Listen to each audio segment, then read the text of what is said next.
A Sunday afternoon episode of Never Ending Adventure. My name is Diggity DJ Ned EP, and my co-host is... And I'm Russell Tyndall. Welcome, y'all, to the podcast where everybody knows your name. And Maybe Ned Russell is awful knows glad my you came. It was funny, man. Welcome. I thought it was funny, you guys. We are finally wrapping up with the Fionna and Cake series, and we're only about 4 to 6 weeks late on getting it all done, but we didn't want to rush it. We didn't want to do shitty half-hour episodes where we just rehash what happened. We wanted to get deep into it and have the time and effort and manpower and actual physical hours to sit down and do it before we kind of knocked it all out. So thank you for 100 your episodes patience. in, they know we're incapable of a half hour. We tried at the very beginning, like there was some talk, maybe the podcast will only be a 30-minute long podcast each week. And I don't think we've ever had an episode that was under 40 minutes. So, no, I think we attempted to do a double the second episode we ever did. So it was like Trouble in Lumpy Space mixed with, one other episode. Ricardio, I think. Yeah, Ricardio or something. And we it was like an hour and 15, and we were like, geez, okay, that was still hefty boy. But that's why I think, especially wrapping up with like a episode 10 series finale of Fionna and Cake with a heavy, I mean, it's lighthearted, but it's heavy, deep thoughts. So we're gonna get a lot of maybe overreaching, maybe Ned and Russell canon type discussions at the end of everything. Yeah, a little personal house canon might happen here and there, sprinkled throughout this episode. I think it's going to be a really good one, though. This series, we'll wrap it up slightly a little bit on this episode as well. We're not going to do like a review episode because we've just spent, I mean, it's only like 10 episodes long. 10 episodes. So. And I think each one, I mean, we got some stuff right. We got some stuff wrong just with kind of our early predictions. For sure. So yeah, there'd be no reason to just like go back through each episode and be like, I mean, maybe at a later date, maybe we'll go back through and watch them all and be like, oh yeah, this is, things I missed, things I could have observed or something. We got called out a little bit too. I got to say, we weren't exactly, like you're saying, we're not exactly right on all of our theories. I mean, we still don't freaking know who the boss is of these guys. I've got some predictions on that. I do too. A little bit. So I think mine is kind of whack. Like mine kind of sucks, but we'll talk about it a little later on. I mean, it's... we'll talk about it later, but I am excited to discuss all that. That being said, one thing that we may have gotten wrong perhaps could be a perspective that we took on Glob. And we've got a traveler's log, I think, that might dive a little deeper into that, Ned, if you want to... with that, maybe? I thought it was a great segue, too, because you said house canon. And so this is actually one of our writers in on the traveler's log, DJ Breakfast Sandwich, which, again, I think gets top 3 DJ names writing in on the traveler's log so far. But DJ Breakfast Sandwich, depends on what type of breakfast sandwich, though. Yeah, it depends. Over grease and too much American cheese, like little smothered and covered, maybe. Smothered and covered breakfast. No, sandwich? I go topped, covered, and chunked, baby. Okay, all right. Waffle House. But Owen, aka DJ Breakfast Sandwich, has some really great thoughts about Glob that I think are really cool that can fit into this discussion and fit into house canon and kind of just at least wrap up probably what would be the only loose end of this series, honestly. So Owen goes on to say, I've always loved the conversation surrounding Golb as a character in the Adventure Time universe. And I wanted to put forward my theory of how Golb operates in the grand scheme of things in regards to cosmic beings. In a lot of mythology, some sort of chaos is what everything rises from. In Greek mythology, I believe it's chaos, K-A-O-S. A primordial entity that exists before Gaia, the Titans, and the gods in Egyptian mythology. It is, semicolon. In Egyptian mythology, it is the primordial sea that Apophis, the foe of the sun god Ra, rises from that exists in that duat, which is the layer that the world of the dead exists in. Correct me if I'm wrong. I don't know. My Egyptian mythology is not very up to speed, so I don't know if I can correct you. Where's DJ Alley Cat when you need her? Yeah, where's DJ Alley Cat when you need her, honestly? So Owen goes on to say, I liked looking at the entities of disorder and discord as the beginnings of the universe, and a less of a force of evil and more of a force of return to or refresh. Again, that's kind of an Orgalorg mentality in my concept. Golb's weakness is harmony rather than a term like heroism or pure quote unquote good.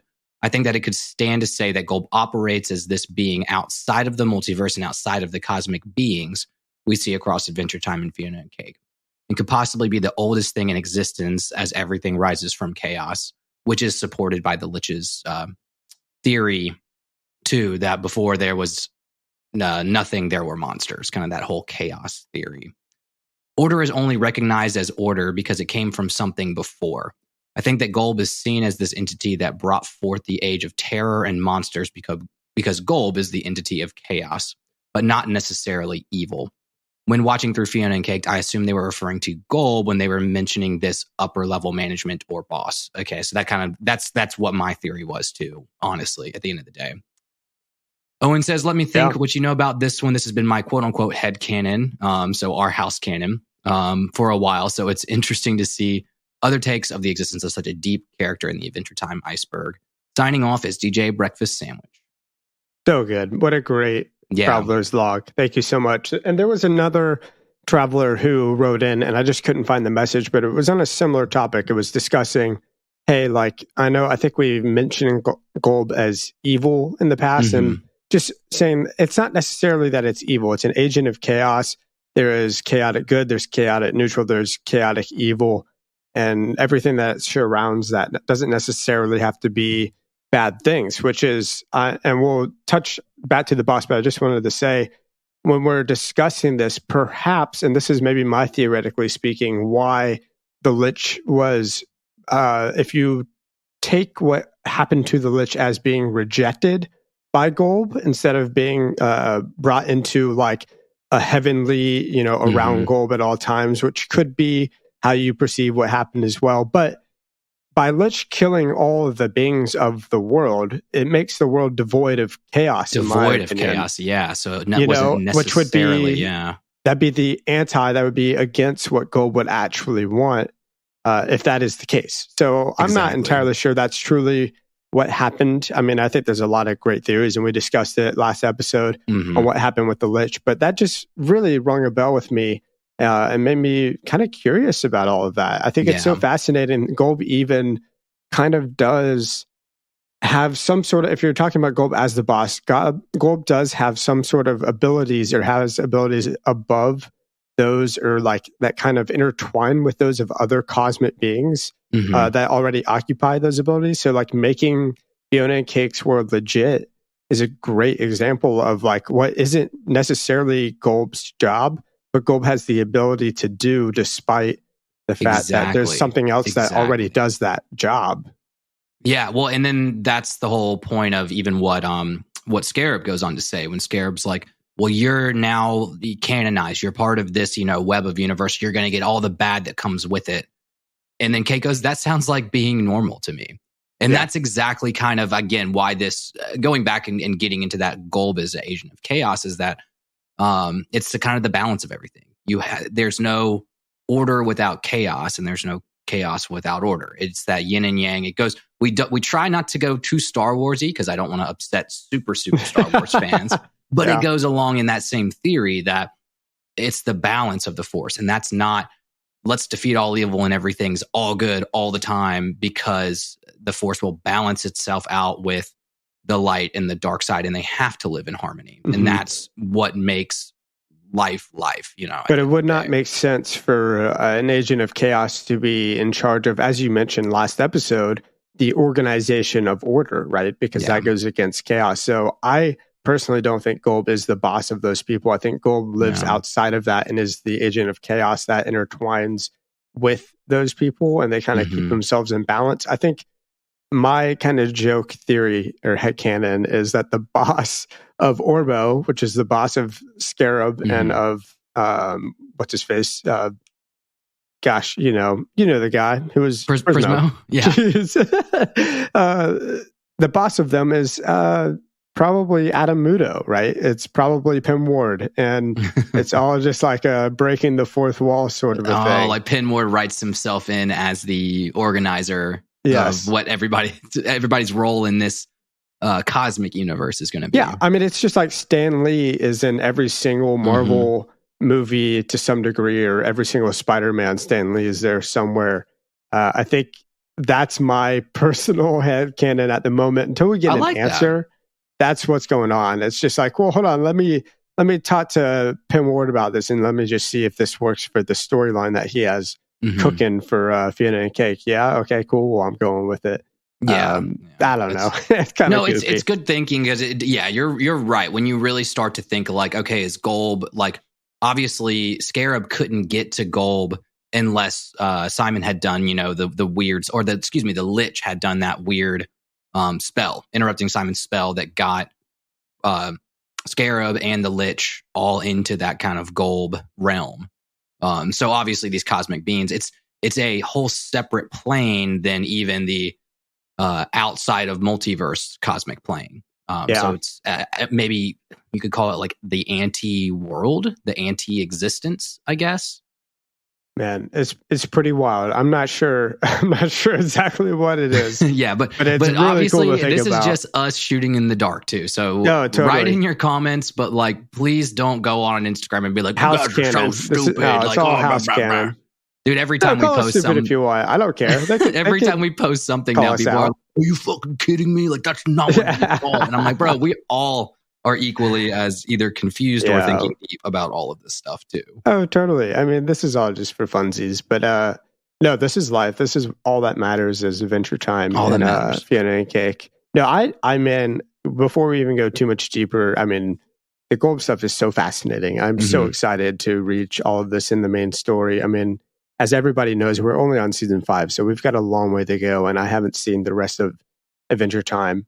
But it's really, it makes me really pumped for the rest of the series, having seen these little bits and pieces, because up until now, it's been so kind of loosey-goosey and a little choose-goosey, if you will. Too choose-goosey for me. Too punch. So I'm pretty excited to get into a little bit more of the depth that is Adventure Time's later seasons. I think it's really prepped you for the headspace as we get into late season 5 and some more of like I'd say 3-dimensional Finn development. That like looking at that, you see how the writers are pinning really deep topics and really real life topics in through a kid's show. Like analyzing this is almost like getting that muscle memory ready for like what's to come in Adventure Time. Yeah, so much. I'm so curious to see if we'll get more of Casper and Nova, which is something toward the end of this episode. You see Astrid drawing Casper and Nova in her journal, and Astrid is the little girl who loves Fionna and Cake. If you don't recall her name, because I'm not sure if it's ever explicitly mentioned. It may be once or twice, but maybe early. Perhaps she'll write the next fan fiction for Casper and Nova, and that will be a whole nother story. But I don't know if that could even be the case necessarily, because as we know, Casper and Nova are very much a reflection of Simon and Betty. Their story kind of goes hand in hand and is entirely why the Casper and Nova story is used in order to teach Simon some very, very valuable lessons in this episode. And I thought it was such a fascinating way, and the animation was very interesting as well. Kind of reminded me of Jimmy Neutron just a little bit. Yeah, it does. Like an old Jimmy Neutron movie. Show. Yeah. Not necessarily the cartoon, because the cartoon was way more 2D, but the movie itself was a little bit kind of 3D-esque models. Oh, yeah. But yeah, no, it's an interesting way to start this off, because you just have this it's kind of a part 2 episode to the last episode, and you have this moment where they reach the Cosmic Gate, and Nova's like, basically what happens is Nova either is crushed by the door or is forgotten by using a potion, and that's, to my knowledge, almost exactly what happens with Betty and Simon. Like they're given a moment where they probably have 2 decisions to make, and one of them is what they do make, which is where Betty turns into Golb and, like leaves Simon forever, or he dons the crown and forgets about Betty until now. Yeah. Well, and here's the thing, like, I definitely think that Golb Betty has put Simon specifically in this universe to read this story, to be like, look, this is Betty's way of talking to Simon. Is she's she being Gold Betty puts Simon in this world, and puts him inside of Shermie. Because I'll get to that just in a second too. But the big thing with the way that this Casper and Nova story wraps up, I think, is it's not just like where Betty and Simon were like with the crown at the end of Adventure Time. I think it's very much where they're sitting in that Gold verse. That's exactly where they are now. He can choose to basically, quote unquote, I guess, like save Fionna and Cake, save Betty, or the alternative, just like forget Betty forever, I guess. But I think that wow, hold on, there's so many names. It's Shermie and Beth tells Shermie, look, if you don't like the story, you can just close the book. And I thought that was kind of wildly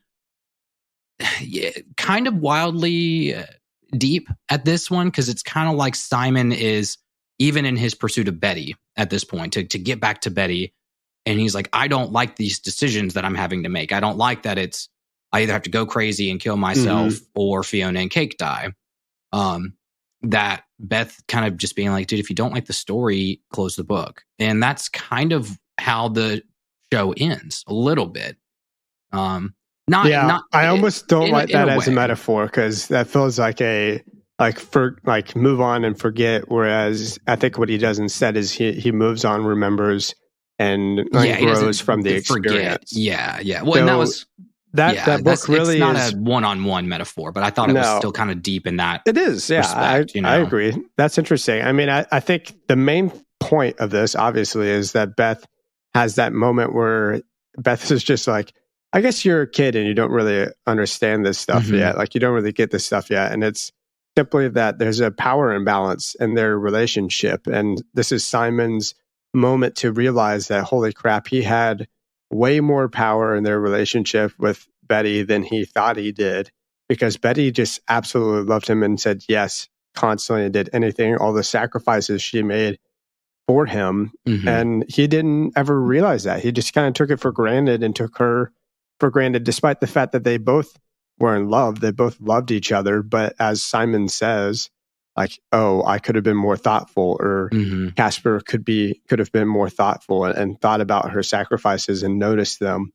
Yeah. And used that to influence his decisions further on down the line. And that wasn't something that ever occurred to him, I guess, until this crazy book metaphor. Yeah. And that's why I think it's really funny that Beth calls him out like, oh, I guess you're a kid, so you don't see it. You don't see the deeper side of this. And it's funny because Simon's like old man Simon. He's super smart and he's this scientific genius, and he gets called out by Beth, but he has always viewed his relationship with Betty with kind of that quote unquote like childlike wonder, very immaturely. And that's what we had talked for so many episodes about, was like, there's something off with this relationship with Betty. And there's going to be something that kind of, breaks his false sense of this was perfection.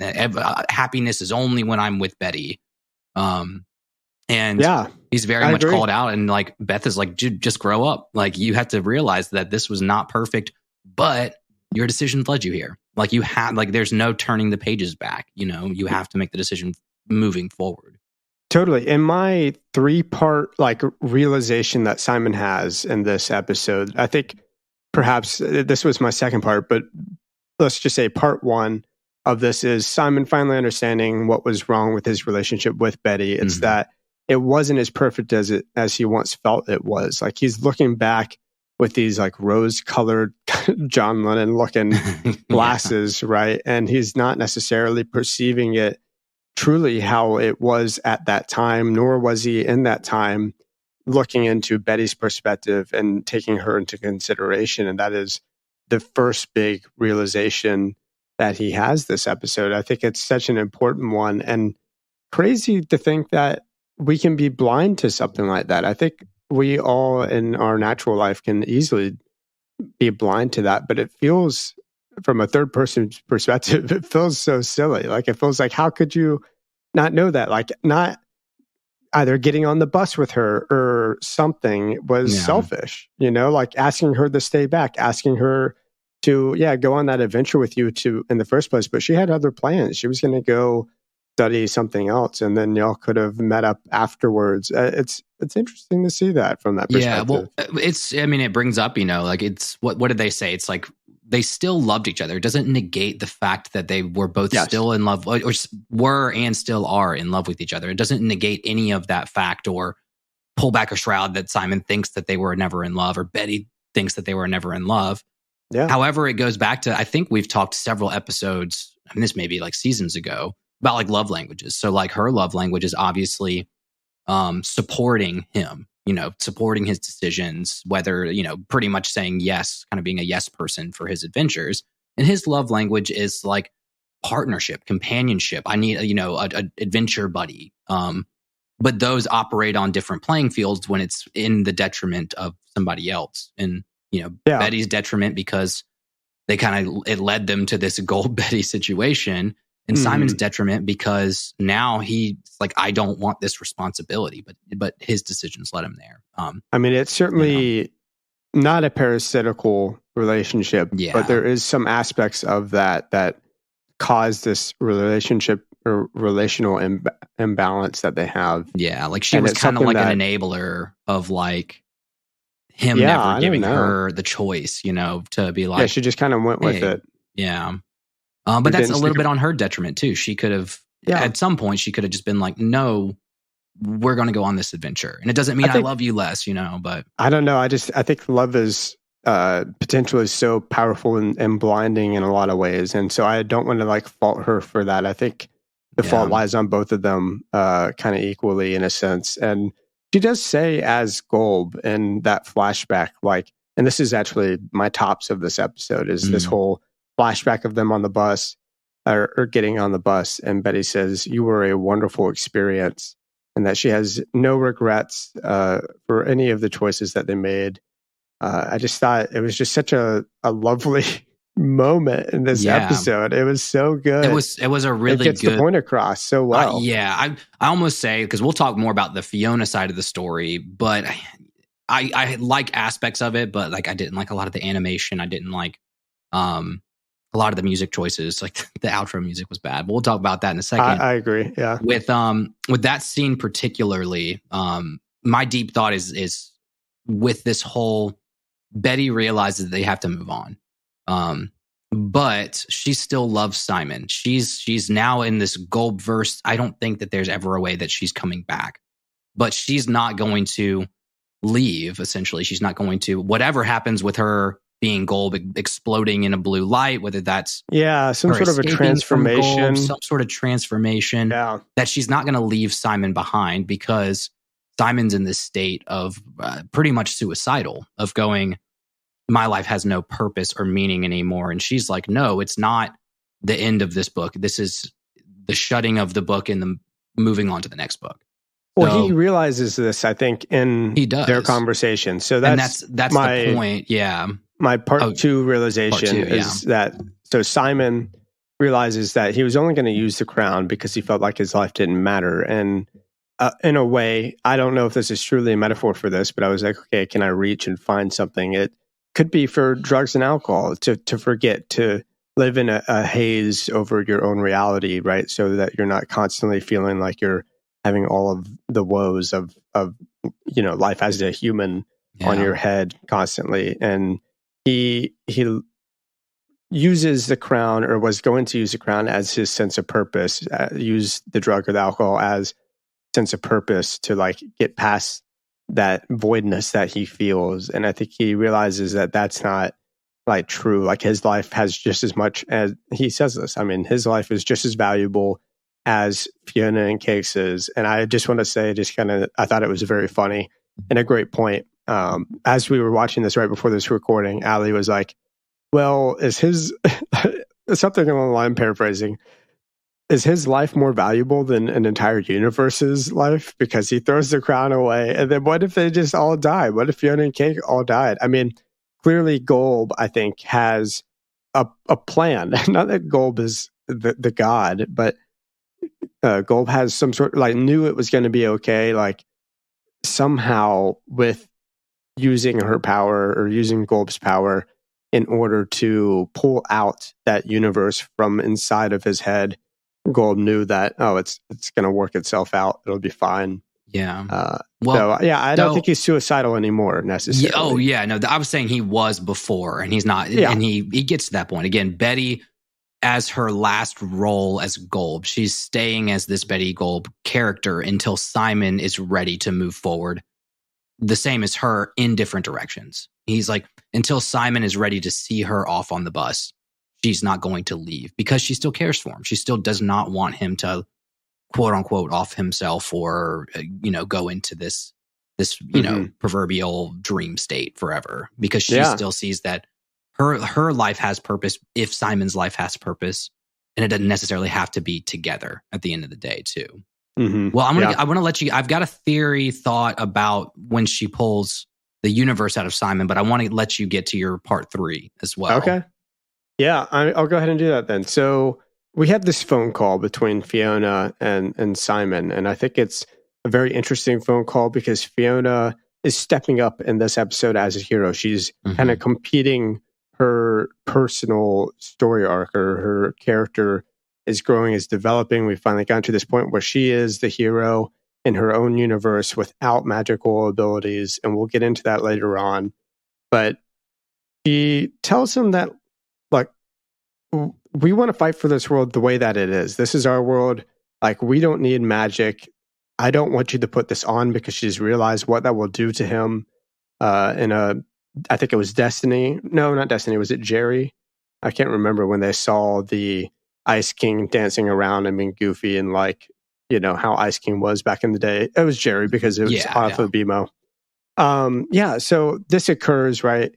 And as risky as a move as this is, it allows the final third realization to occur when Simon chooses not to use the magic crown because his life also matters. And I should also note that his life mattered to Betty, which I think, with her past sacrifice. So I think it's kind of a two-parter where Golb, Betty, wants to protect him from the crown. And he also realizes, my life has meaning and purpose, and I shouldn't necessarily have to sacrifice myself, selfishly or unselfishly in this instance. And my purpose is not just with his past. And and that's kind of the confirmation that he gets from Fionna. She's just like, don't put the crown on. Like, we're willing to fight for our world, and that's what we want to do. So even like your sacrifice would still not necessarily give us what we wanted. And Fionna learns all that through her relationships and her friendships, and Marshall Lee and Gary and everything like that too. So Simon learns to move on from the past, and he learns that magic isn't always the answer. Without the crown, he's been incredibly helpful with Fionna this entire adventure. And there's been moment after moment after moment in each episode where he has no magical abilities, and yet he's still saving her life or directing her in the right way. There's so much that he does for her as like a mentor throughout this series. Yeah. That's what he did with Marceline. Like, when he was, Marceline didn't want to put the crown on. She was protected when he was just with her in general. And that she was just like, he was the protector. He was more of the hero without the crown than he was with it too. But here, put this into perspective, because I want to get your thoughts on this. And I think it's a good way to kind of not put a bow or wrap up, because we'll probably have a lot more to say about it. But with and this was kind of like my really cool deep thought of the episode and how it kind of pertains to life, is that Golb's in this Golbverse, right? Prismo is the Wishmaster. He can grant wishes in his time room that's at the center of the multiverse or whatever. I think that when Simon has this realization, he's not going to put the crown on. He's like, but I wish Fionna and Cake's universe was not in my head. And he gets this purple orb that comes out of his mouth. That's their universe. I think that little orb is a wish. Because, when you have a dandelion, you can blow the dandelion and make a wish. That's like the whole thing as a kid. So Betty waits to give him his one wish as he's in the Golb room until he's mentally ready to not just wish that he was back with Betty. Because if he had started out there and Golb gave him the wish from the Golb room, he would have just wished, I just wish I had Betty back. That's what he would have done. So Golb waits for that moment. And then Simon's like, I think I can move on with my life the way it is, and I'm okay with that. Gives the wish to Fiona. So it's kind of like a passing of that torch. And he gives this magical wish to Fiona. And that's when Cake's like, we should eat it. And she's like, no, I think that would, like, we need to share it. So essentially, Fiona has the ability to wish that her world was back to the magicalness of everything that she wanted at the beginning, which was for her world to be magical, for her not to be bored anymore, for her to have fantastical magic adventures. But then she, in turn, wishes for her world to be okay, just the way it is.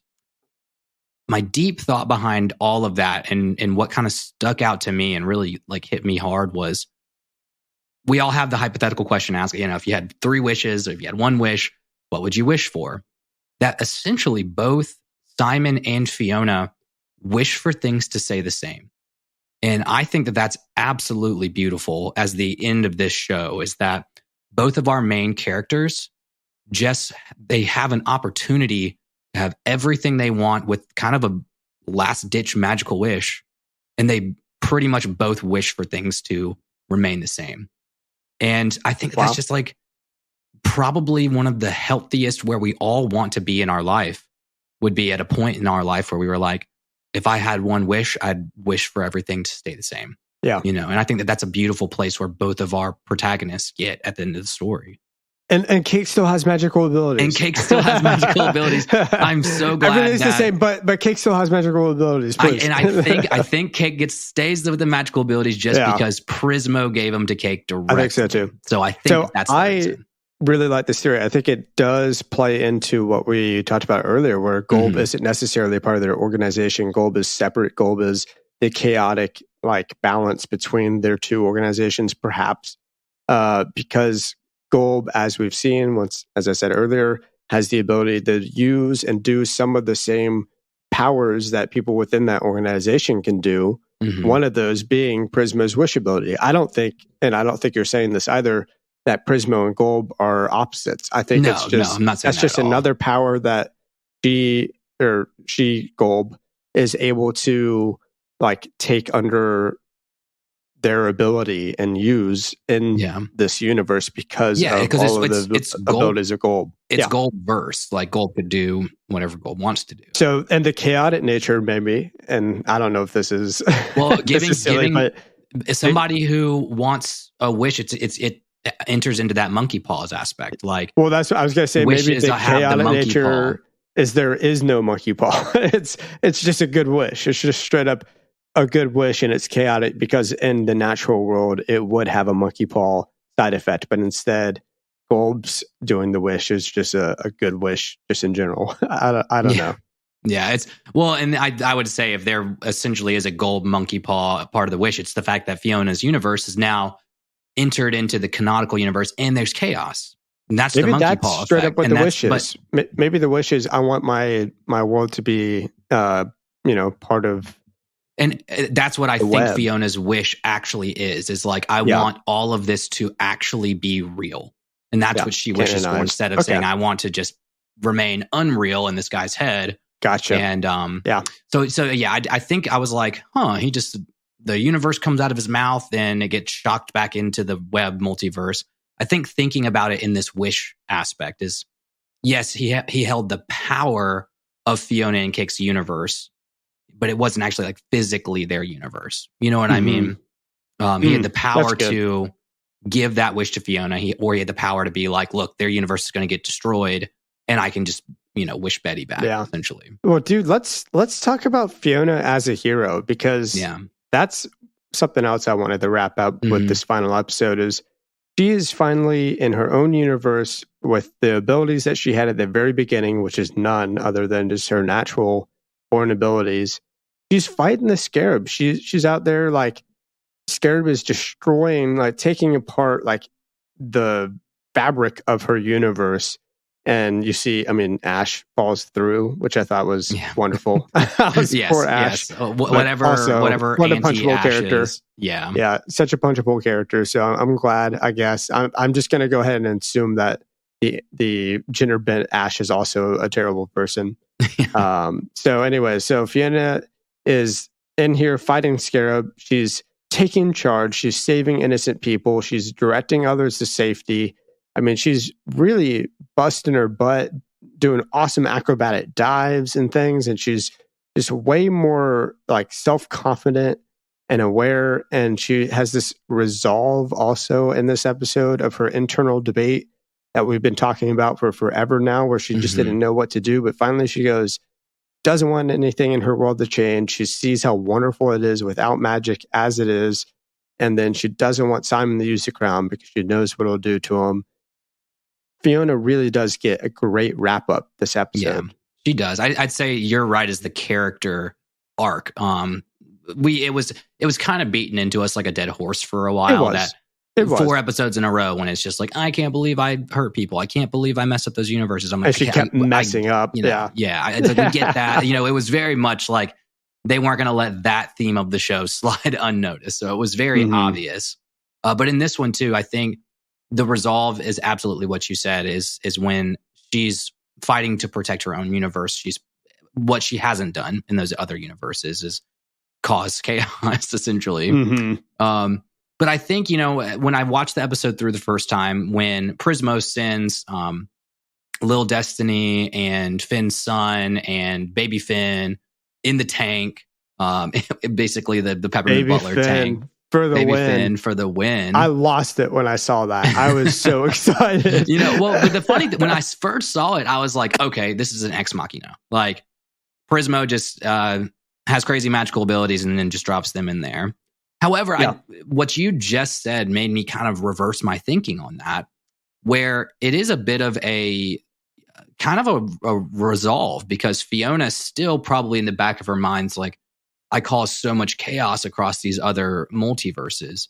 And she kind of gets a slice of each multiverse that's just like, dude, can we just stay here with you? We like you a lot. Like Lil Destiny and Baby Finn, like they like Fionna. And so it's kind of this also resolve of like, you had it, even though things were chaotic, even though it wasn't perfect, you still have all of these really close friendships and relationships you've developed, even by not being perfect. And I think that that's kind of also something that helps button up that Fionna story with her being like, it's okay to mess up. And I'll go back and say what Minerva said at the end, which I thought was really great. When Simon's sitting in therapy, and she's like, this will be a cycle of learning and forgetting and relearning and forgetting again.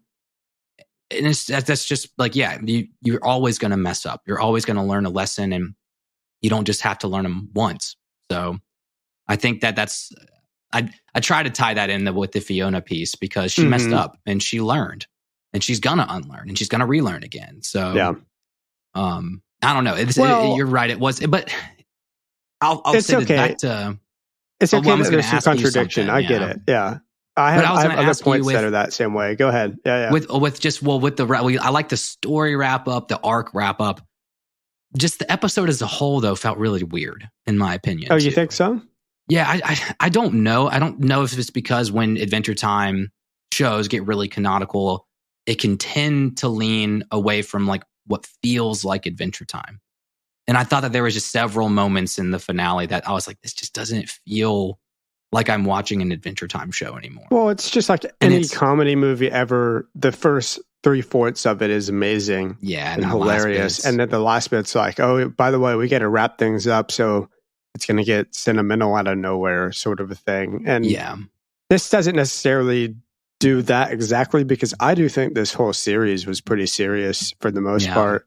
I mean, it was definitely written fun, as whimsical moments, but the ending does feel a little different. It does feel slightly rushed in a way. It does feel a little bit like the final battle didn't really go along with what we just learned, because, of course, magic was used in order to defeat Scarab in some form or fashion, because the strawberries, right? Like, that's a great example of that. He gets huge because of the strawberries, which is like one of her top fantasies or whatever, but she just learned the lesson that she doesn't need magic to be a hero. And then here she is getting magic to be a hero. Yeah. And another example of this is like Cake, kind of the opposite of Simon, I will say, in this. Whereas magic is not good for Simon. Magic is great for Cake because Cake's over here thriving. It's a totally, and this is a perspective I saw on the internet somewhere, so I can't take full credit for this, but because of magic, like Cake now has so much more power and control over her own life. I mean, she used to just be a house cat, right? And even then, she does have a moment where she gets ego checked by the scarab. But I think it's really interesting that magic still plays such a big role in the fight at the end of the day. And Ned, I have so many issues with, I mean, kind of what you were just saying.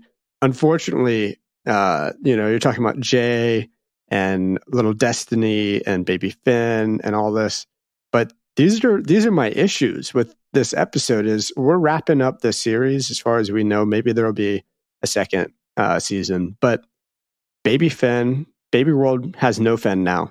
Yeah, Baby World has no Finn. The vampire world is doomed. Because they just left it, and I'm pretty sure Princess Bubblegum was like about to be like, okay, fine, make me a vampire. We'll figure this out. Jay left his Farmworld family, who is now fatherless because Finn is probably dead after being stabbed in the head, and all these orphan siblings can't fend for themselves. So I don't know what's going to go on with that. And truly, only Fionna and her core crew kind of got to make their choice of how they wanted to live their lives in that universe. There were plenty of people that were annoyed or not satisfied with or wished the world was more magical if you watch that first episode than it truly currently is, right? At the end of this, you see picketers outside of Miss Abadir's mansion protesting how high the rents are. I mean, we can only assume, well, hey, no world is perfect. But I still have issues with it. And I have issues with the fact that we don't know who the freaking boss is. Pin Ward, it's got to be you. Yeah, it's Pin Ward. It's just a giant Pin Ward over everything. It's just a giant Pin Ward. Moving the strings like a puppet master. Yeah, exactly. I saw some Ex Machina with the magic stuff. So I agree with you a little bit, and yeah, I was trying to justify. That's why I said what I said about the characters coming in is they served a purpose more of they made friends along the way, and it wasn't all just everybody in the universe hates Fionna because she caused chaos.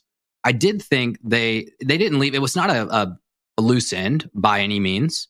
I would say that they kind of maybe gapped something over a little bit that was kind of part of the show.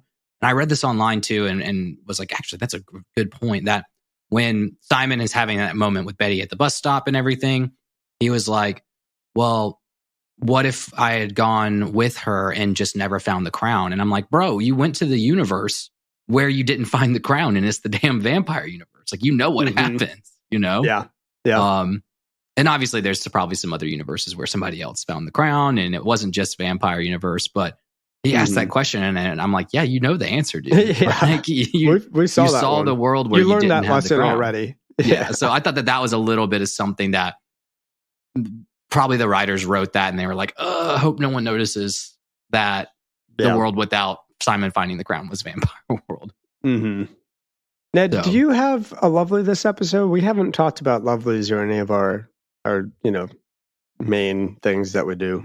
Yeah, I mean, I had a non-serious lovely, because the episode was so heavy. I was like, I needed to bask in some of the funness. Yeah, me too. The little blue guy that comes out of the Tamagotchi egg, the little Italian guy, and he's like, when Cake's spitting the eggs out of her butt, and the egg pops open, and it's just this tiny blue guy, and he's like, here's what you get, and he just punches him with a little soft hand. Absolute lovely of the episode. Maybe Perry. That's so funny. Seconded by Perry, the island of insightfulness.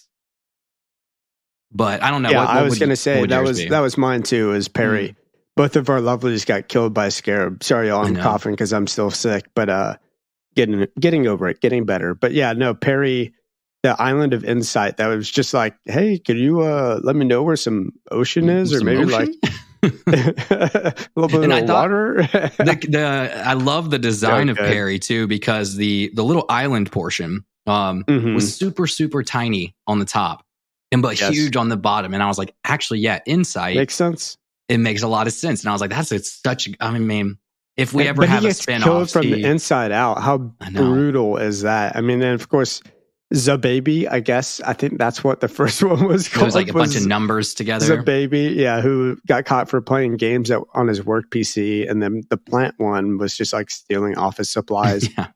It's kind of calling into question the legitimacy of Scarab in my mind. I don't think he deserves as much power as he has. Well, it definitely wraps up that mentality of like, when Scarabs going across the universe hunting down Fionna and Cake, you could have had moments where, like, and again, kind of why we didn't think Scarab was maybe necessarily our main antagonist was like, dude, he's just doing his job. Like, if you could always side with Scarab, I mean, like, he's supposed to do this. The big boss is going to be super pissed off if he doesn't do this. And so he was doing this and he capturing all these cosmic creatures because of like petty crimes and ruining their lives. So who knows what he would have done with Cosmic Owl. Sammy did, leave a sacred flame. So I do think there are some issues with Sammy. And then also the Cosmic Owl what was he doing? I can't remember. Was it embezzlement? No. Not embezzlement. Profiteering. Profiteering, yeah. So, there are some issues, You'll get to the Cosmic Owl episode. Like, Cosmic Owl can basically hit a button and get a coin and put that coin in like a slot, and that's how he gets into people's dreams, is kind of what opens up the dream for him. So profiteering, maybe he was selling his gold coins on the cosmic market or something like that.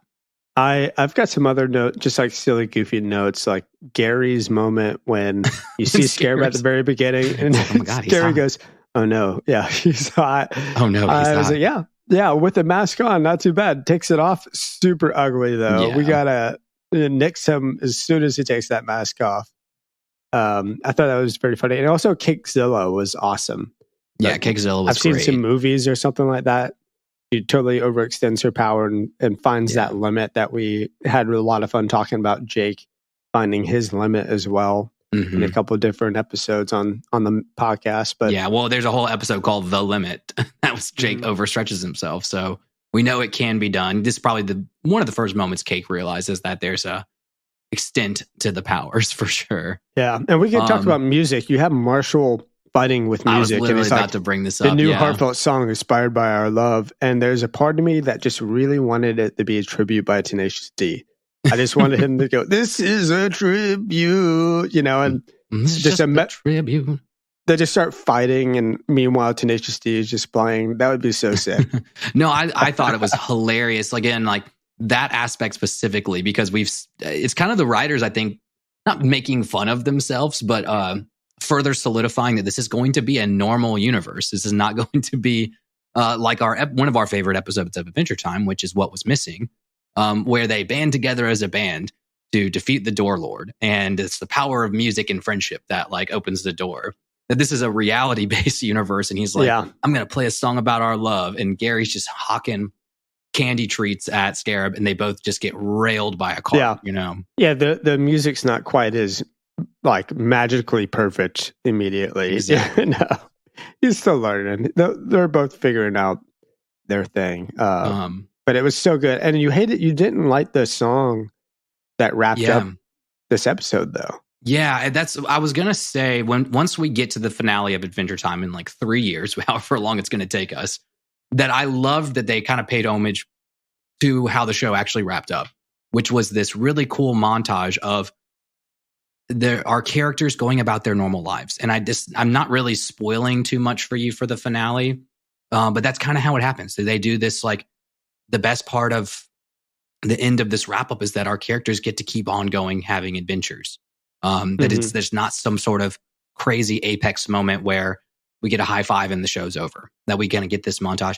But I thought the song choice just was very, not off-putting per se, but just like, again, I would have wanted something that would be like the Come Along With Me song that's like whimsical and fun. And it was like a little bit too like taking itself too seriously, I guess. I did feel like it was enjoyable. I definitely felt like the ending itself was super satisfying, even if the music wasn't something that I recognized or didn't feel overly Adventure Time to me. I think that's my main complaint with the song itself. It was a pretty song, but it just didn't feel like it. Yeah, it just wasn't on brand. Seamlessly within the Adventure Time canon, right? But as far as like how satisfying the ending is, I mean, you've got Scarab and Prismo, which was pretty great, where Scarab is learning underneath Prismo for like the rest of eternity, essentially. Fionna and Cake are rebuilding their non-magical world with a few exceptions of magic here and there, the squirrel that can talk and whatnot. And of course, Cake still has her powers. Yeah, the pastry mentioned Cart. So Gary's pursuing his future as a pastry chef, and he's like finally self-confident in his goodies, and he doesn't feel like they need more work, like they're ready. How they are. Gary and Marshall are together. Simon is in therapy, like he's planning on leaving his museum home. Which please do get out of that hell that you put yourself in. I mean, but he's also riding on he's also riding on the motorcycle with the dragons. He's finally spent 12 years, 13 years of his life kind of wallowing and obsessing over Betty, and he kind of gets to open his eyes for the first time and be like, there's so much in the world that I can experience on my own, have my own adventures, you know? Yeah, 100%. And then Sammy's Tea House 2.0, baby. That's what I'm here for. It's not my tops of the episode, but it is definitely what I wish I could go visit is the tea shop owner from the Drift, right? Who's just like enjoying his quaint tea life finally, even though he, didn't keep up with that sacred flame, and that might be an issue. But who knows where somebody is suffering without the sacred flame? But he's jamming at his tea house. Yeah, so pretty satisfying ending all in all. And I don't know if we're going to get another episode or another season. The only thing that really feels like maybe is the transformation of Golb at the end there. It does make me wonder where that could be leading to. But otherwise, I feel like this kind of wraps up. I mean, certainly Simon's story in my mind. How do you feel about that? I would say we pretty much from Adventure Time, we got a lot of the closure we needed with Simon. I think if we go along, even with Betty, I mean, that's probably the loose end of this episode, is the fact that like Golb Betty kind of just explodes into somethingness. But that's not necessarily a loose end that I want to pursue. And then the Fionna and Cake, I think we don't need to pursue too many episodes unless it's just a season of them doing adventures in the normal world, which I'd rather them pick up with Beard Finn. Like, and Simon makes appearances, but I'd rather have a season of like Beard Finn versus now non-Betty Golb. Finn taking on Golb, Huntress Wizard. What's going on in the land of Ooh in the Finn verse would be. Yeah, that would be cool. I would like that. I would like Jeremy Shada to come and be an adult as adult Finn, like for an extensive amount of time. Yeah, definitely. Yeah, I think that'd be really cool to see. I am curious. The other part, I guess, that does hint at maybe there's more is what they're in that flashback scene, and she's on the bus, and I believe Simon says like, "Well, where are you going? Like, what's next?"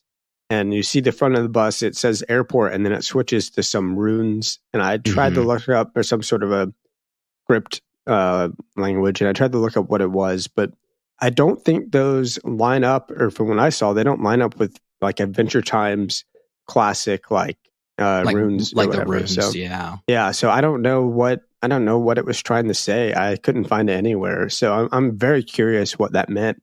Or what they were trying to do, because they take a moment where they sit there and he's like, "Where are you going?" And then the camera like slowly goes over to the front of the bus, and you see that, which makes me feel, and of course she turns into Golb Betty. It just makes me feel like it's way too intentional to just be a like, "Oh, nothing, don't worry about it." Yeah, I have a guess, because that's the moment where I think is the part of the show where Simon is letting go of his pursuit of Betty. He's letting go of his wish for her to not get on the bus and come with him. Like, I think that when you see Golb Betty on the bus, it flips forward. I would assume it says something like onward or forward. Like we're moving on. We're closing the book. We finished the final chapter. I like that. We're moving on to the next book, Yeah, no doubt. Which I'm hoping that also means that Betty has escaped Golb's, like the reason that Golb had a hold of her was because Simon could never let go. So that maybe this explosion is her being able to blast off and be part of this cosmic universe in some way, shape, or form, honestly. Yeah. Well, Ned, do you have any other thoughts on this episode specifically before we kind of very shortly wrap up the season itself? Really, I mean, I think we nailed it all, man. We kind of got where we said we got all the character arcs we wanted. They were really beautiful. They did it in really fun, subtle ways. Some very obvious, some very subtle. Mm-hmm. But overall, I think I'm excited to go back and binge the series because I feel like one, there's going to be so much that we missed of what we know now back from like the first 3 episodes. And then secondly, I think that, usually when I set something down after doing an over analyzing of it and just enjoy it for like not taking notes, not thinking about podcast stuff, I'm like, oh yeah, I actually like this scene a little bit more. Yeah. But what about you? I'm really excited to completely forget about all of this in 3 years' time when we finally get to the Golb stuff and the actually Adventure Time show itself. I mean, and then you're going to be like, shit, I got to go do my Golb lore again. Just be like, oh crap. I'm sure I'm going to, say something that's totally off because I forget everything that happened during Fionna and Cake, but that's okay. I'm excited for it nevertheless. I don't have any... I do have a lesson. I could just go ahead and say my lesson for this episode. I think it's a pretty good one. My lesson for this episode is to try and keep in perspective the desires of my partner in mind while making decisions. So especially if I feel like, and I'm trying to keep this like in relation to myself, which is something that we used to do with lessons. I think we need to go back to a little bit is like, how does this episode apply to my life? If I feel like I'm making a decision for both of us, I need to make sure that I'm doing so with the perspective that both of us are taking to that decision. Yeah. That a lot of love is perspective. A lot of love is introspection to make sure that you're not being an asshole, and perspective to be like, look, I have my like wants and things that I want, but to love someone is to put that aside. Yeah. Yeah. I mean, that's like one of the like lesson things that I had down. Yeah, totally. In that same ballpark. But I think, when I was doing my analysis of it, I was like, my lesson would be like, live your life the way you need to live your life so that if you were given one wish, that you would want that wish for things to remain the same. I think that's like what I picked up and what I thought was really the most beautiful kind of message that I picked up out of this, All right. Yeah, that's good. Well, I'll keep you accountable, Ned, and keep me accountable for our lessons from this. Exactly. I don't know. Gosh, we're going to have a laundry list of Adventure Time lessons on my wall to be right? check the boxes every day over here. Most of mine are going to be goofy. I mean, it's good. I think I was going to say something about Baby Finn as my lesson, but I opted out of it. I will say, Ned, if you had to rank this whole series out of 10 Baby Finns, how many Baby Finns are you giving it? I'm going to give it 8 Baby Finns. 8 Baby Finns? Yeah. Okay. Yeah. I'd say loses a Baby Finn for just like kind of what we mentioned, not having a little bit of off-brand of Adventure Time. And then, I don't know, maybe because I'm just such a big fan of the show, now I'm like, it loses 1 Baby Finn just because I want more Finn. That's what I'm saying. I think I'm going to give it a 8.5. I was going to go 9, but I think you brought up a good point. A half a baby? A half a baby, yeah. Half a baby Finn. No. King Solomon over here. It's, diaper up, or like above the diaper is what half I'm choosing. And so Baby Finn, 8 out of 5, or 8.5. I think the reason is Scarab isn't a compelling bad guy for me. I still... don't really love Scarab as the main antagonist of all of this.